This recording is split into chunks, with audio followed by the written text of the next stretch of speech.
네, 필수 요건 중에 하나인데요. 여러분들도 한번 자신의 사업에 이런 부분들이 빠져 있는지 한번 체크를 해보실 수 있는 기회가 또 될 수 있을 것 같아요. MPRS라고 얘기를 합니다. 마케팅, 홍보 영업이죠. 그리고 프로덕트, 제품, 상품 또는 대표님들이 제공하시는 서비스가 될 것 같고요. R은 R&D입니다. 리서치 앤 디벨롭먼트라 해서 연구 또는 개발할 수 있는 능력. 그리고 서포트는 이런 모든 것들을 지원할 수 있는 물적, 인적인 시스템을 얘기합니다. 여러분들이 사업이 잘 되는지 안 되는지를 체크할 수 있는 건요. 이 네 부분 중에 하나가 빠져 있는지 잘 되는지 한번 보실 필요가 있겠는데요. 그러면 과연 이 MPLS 중에 어떤 것이 가장 중요할까요?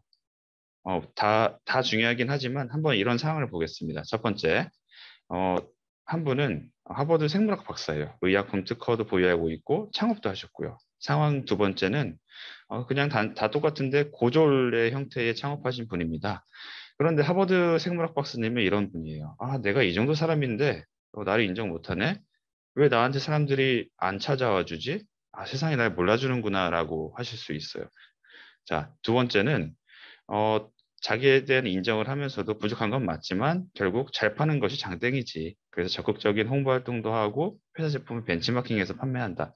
어떤 게 더 잘 팔리는 회사가 될까요? 아마 B 회사가 초반에는 그렇게 되지 않을까 싶습니다. 자, 그런데 B&I는 우리 소상공인들이 데스밸리를 극복하기 위한 협업 모델이라고 볼 수가 있습니다. 어떤 거냐면요. 데스밸리 밑에서 보시는 것처럼 초기 투자 비용 대비 손해를 극복하는 그렇게까지 걸리는데 시간을 뭐 오래 걸리면은 데스밸리를 극복하지 못하고 사장된다라고 얘기를 하는데요. 자, 보시는 것처럼 P, R, S, 프로덕트 리서치 앤 디벨롭먼트 S는 누구나 구축할 수는 있습니다. 하지만 마케팅, 즉 요즘 같은 시대에서의 세일즈에 대한 부분은 굉장히 어려운 것이죠. 그러다 보니까 대표님들께서도 많이 느끼실 거예요. 홍보 마케팅을 하기 위해서는 돈도 필요하고 영업사원을 활용하려면 또 돈도 필요하고 또 직접 뛰어보자니 다른 활동하기에도 시간이 되게 부족하다라는 것이죠. 그래서 B&I가 좋은 점인 것 같습니다. B&I, 비즈니스 네트워크 인터내셔널이라는 뜻이죠. 비즈니스가 잘 된다는 것은 현금 흐름이 좋다. 그리고 장사가 잘 된다라는 뜻입니다. 그러면은 B&I는 어떤 역할을 할지 한번 볼게요. B&I는 서로가 M, 즉 마케팅의 역할을 도와주는 조직입니다.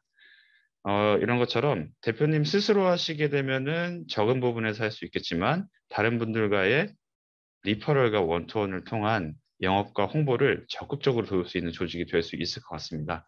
그렇다면 조직이 잘 운영될 수 있도록 하려면 도대체 어떤 것들이 필요할까요? 첫 번째는 챕터가 잘 활성화되도록 해야 된다는 것이고요.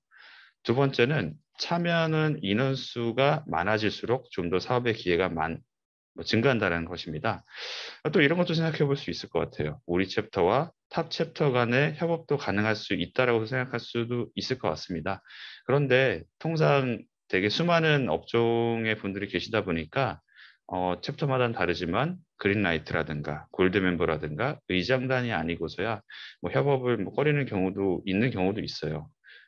그런데 과연 이렇게 탑 챕터와의 그런 협업도 중요하지만 사실은 어, 자칫 내수 시장부터 키우는 게 더 급선무가 되어야 될 것 같습니다. 왜냐하면은 타cep도의 교류는 뭐 기회가 많이 없는 경우도 있겠지만요. 우리는 매주 보는 그런 사이다 보니까 좀 더 내수 시장을 키운다. 즉, 규모를 키운다는 것은 인원수를 증가한다는 의미가 될 수 있을 것 같아요. 그러면 챕터의 규모가 켜지려면 도대체 어떻게 해야 될까요? 답은 간단합니다. 많은 비지터분들을 초대하시고요. 그리고 신규 멤버분들께서 우리 시스템에 만족을 하신 채로 등록을 할 수 있도록 하시는 거고요. 그리고 나서 멤버 모든 분들께서 적극적인 참여를 독려하시면 될 것 같습니다. 조직 관리 이론에서 이런 얘기가 있어요. 기업이 또는 조직이 체계적인 형태를 갖추는 것도 중요하지만 개인의 적극적인 참여와 기여가 없다면 어느 조직도 살아남을 수 없다라는 것입니다. 그래서 조직은 어떻게 개인의 동기부여를 일으킬 것인지를 조직 차원에서 고민을 해야 된다는 거죠. 이런 해답을 한번 내놔 볼 수는 있을 것 같습니다. 비지터 초대라고 한번 답변을 드려볼게요. 어, 내가 속한 조직에 들어오도록 소개하는 것이므로 신규 멤버에 대한 책임감이 자연스럽게 생겨서 스스로 동기부여가 일어나게 될 것입니다. 그러면 적극적으로 또 참여할 수 있으시겠죠? 두 번째는 챕터의 규모가 커지면은 더 많은 사업 기회가 발생한다는 것입니다. 많은 원톤과 많은 소개, 입소문을 통해서 좀 더 내 사업의 발전이 될 수 있을 것 같고요. 마지막으로 좀 더 넓어진 시장 규모로 인해서 더 많은 비지터분들을 쉽게 초대할 수 있는 선순환의 구조가 될 것 같습니다. 네, 그래서 비지터를 많이 초대하는 것이 우리 사업에도 자연스럽게 도움이 된다는 것이죠. 네, 마무리 멘트를 좀 해볼게요. 중력과 스윙 바이라는 얘기를 좀 해보고 싶습니다. 중력이란 질량이 큰 물체가 질량이 작은 물체를 끌어당기는 힘입니다. 스윙 바이라는 건요, 우주선이 적은 동력으로 먼 거리를 항행하기 위해서 다른 행성 또는 천체의 중력을 이용해서 가속을 하는 방법입니다.